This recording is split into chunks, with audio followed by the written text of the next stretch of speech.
زي ما اتفقنا هنعمل مع بعض وصفات التوفير، ومن ضمن وصفات التوفير الكاتشب والمايونيز، لان سعرهم بره فعلا غالي جدا، في حين ان انت لو عملتيهم في البيت مش هيكلفوكي ربع الثمن، وفي نفس الوقت مكونات موجودة في كل بيت، ومكونات صحية ومغذية.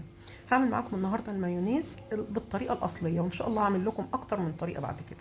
عندي هنا بيضة تكون طالعة من التلاجة عايزاها ساقعة، وربع معلقة صغيرة ملح، ومعلقة صغيرة سكر، وعندي هنا مستردة حطيت معلقتين صغيرين، هحط معلقة كبيرة من الخل، وعصير نص ليمونة. هي دي المكونات بتاعتي. طبعا مع الزيت هنحط دلوقتي الزيت 3/4 كوباية من الزيت. شايفة المكونات سهلة ازاي وبسيطة جدا، وهنشوف هتحول معايا المايونيز في دقيقة واحدة ازاي.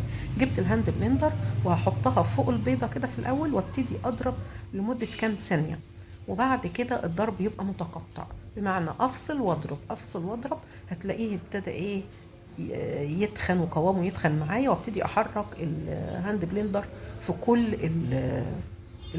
الأجزاء اللي